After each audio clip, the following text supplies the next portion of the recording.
the foster care program here, what that does is really helps those animals that are sick or injured or not socialized enough, too young to overcome the odds and to not be an animal that might be euthanized, but to really overcome those odds, to give them an extra chance at getting a home and getting adopted.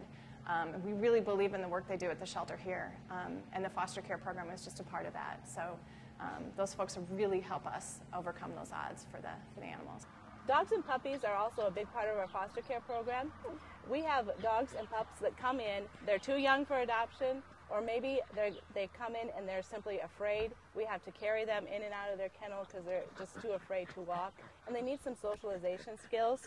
Also, sometimes we have dogs that come in and maybe they've been in an accident, hit by a car or something like that.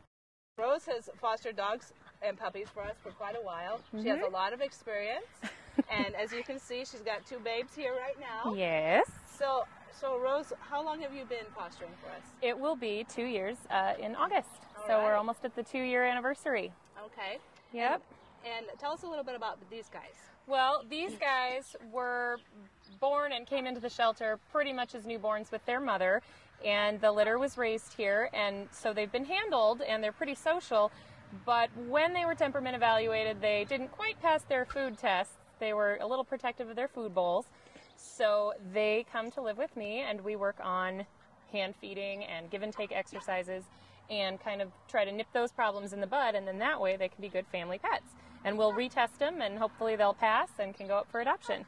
So when we have a new foster show some interest in joining our foster care program, we usually ask that the people come and visit the animal center, or they can visit our website and read about our foster care program. We have some brochures available.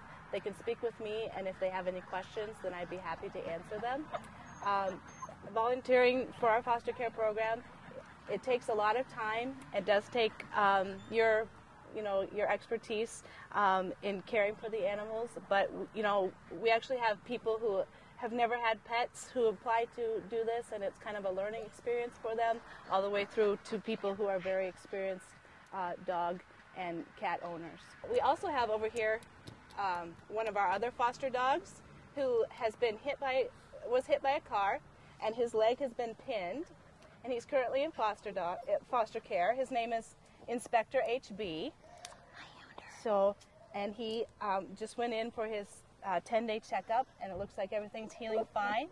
The instructions from the vet are that he is supposed to walk just short distances and have a lot of kennel rest. He is in a foster home right now that can provide him with a quiet environment. There's no other dogs there, so he doesn't have the temptation to go and play like he would at Rose's house. What's the most enjoyable thing about fostering for you? Oh, the moments when you see the turnaround or the first big smile. Sometimes we have dogs that have come from places where they just never got to play and run and do doggy things, and they're shy, and they get to a point where I can touch them and hold them and pet them, but they're still not that into it. And then one day you just get that big doggy grin with the tongue hanging out and the ears back and everybody happy, and that's really, really a turning point and very special. They Right. smile just like anybody smiles, and you can't forget it. The way you would start the process to become a foster care person for us would be to come either to the animal center or to visit our website and read about becoming a foster parent. We would want you to fill out the application, and then I would go through the application and see if it's going to be a good placement for our animals. Following that, I would come to your home for a yearly home inspection just to make sure that it's a safe environment for the animals. I also at that time go through and look and try to help you as the foster parent know, where in my home should I keep my foster animals, because we want them to be safe. We want as little harm done to your home from the foster animal as possible. So let's look about in your house and see where are the places that would be best to keep this puppy, or where would be best to keep this cat while it's healing. And then we also ask that you come and attend one of our volunteer sessions here that gives you a really good overview of the animal center and kind of our policies. We want to make sure that all of our foster parents are comfortable with the things that go on here, and that they really want to be, representing us. My name is Liz Ford, and I'm the Executive Director for Friends of the Animal Center Foundation. Our foundation raises money to support and expand the services of the Iowa City Animal Care and Adoption Center. One of the most important programs that we have is a foster care program to take care of little guys like Babu. And so I would just like to ask you, if you are interested, please contact us about being a foster and help us with that. If you're interested in making a donation, go to our website, www.facf.org,